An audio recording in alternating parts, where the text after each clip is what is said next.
about your characters? What can fans expect? Well, my character Alice is the original Alice, but now she's grown up and she's stronger now and she's a woman. And she's not as lost as she used to be when she first entered Wonderland, so she's fallen in love. And nothing will stop her from getting what she wants, especially stop her from getting love. She's a strong woman, she's really fun to play.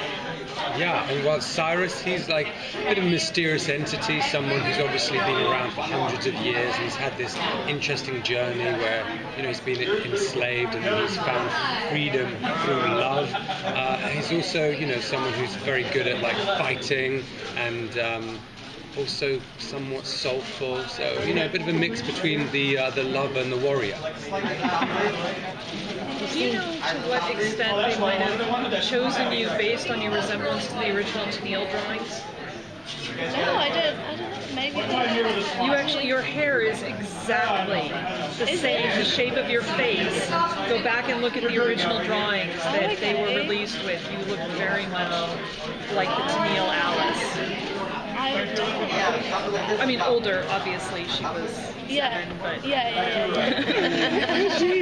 I look pretty young. When you have to play a child, right? You have to, like a younger version and then an older version.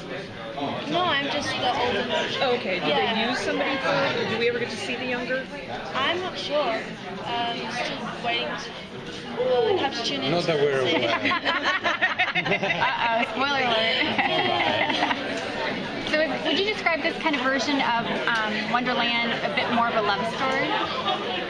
Definitely, I think it's definitely a love story. It's very romantic, but you know, there's still some action in there, and people kicking ass, Alice kicks ass. Totally, it's like an adventure love story with fantasy elements and a bit of a hint of darkness.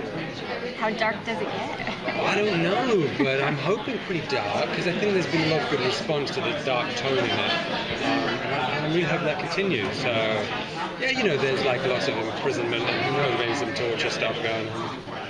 Maybe. I don't know. A process question. Getting into your characters, is there any musical influence when you're like trying to get to be Alice? Is there some soundtrack you listen to or some specific song that gets you into your specific character and why? Yeah, there is for me. Well, not a song, but there's this Buddhist mantra that I do, because obviously, you know, my character spends a lot of time on his own in solitary confinement, basically, and you know, there's a different energy. Sometimes we're so quick and fast in the world, and he's not like that. He's got hundreds of years to think about things and sit basically alone and waiting for someone to, you know, request his powers. And I think, you know, doing that is very calming and centering. That's the whole point of reciting a mantra. So yeah, I did that in my trailer, and it very much, you know, focuses me and centers me and makes me feel, you know, more spiritual side of me that I think is very relatable to science. How are the costumes? Oh, go ahead. Sorry. Yeah, just the same basic question. I haven't figured out a song yet. I've only filmed it for 4 days, so I'm sure I will find a song. But I'm doing it. I'm Australian, so I do have to do an English accent. So I have to, you know, study that and figure out how to do that well. I just keep listening to him over asking him if that sounds good. So that's what I'm trying to do at the moment.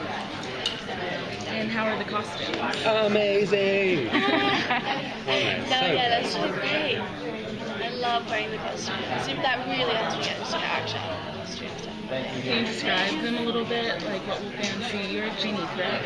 Yes, but the coolest thing is we're not doing any kind of, you know, like cliche or stock character type of genie with the big howling pants. And it's very kind of with a modern, sexy twist. Like, I'm wearing leather pants with like studs on them, and it's really, you know, it obviously has the hint towards that kind of ornate, like Middle Eastern feel, but it's very much modern and contemporary with a hint of, I think, kind of swashbuckling, kind of buccaneering thing.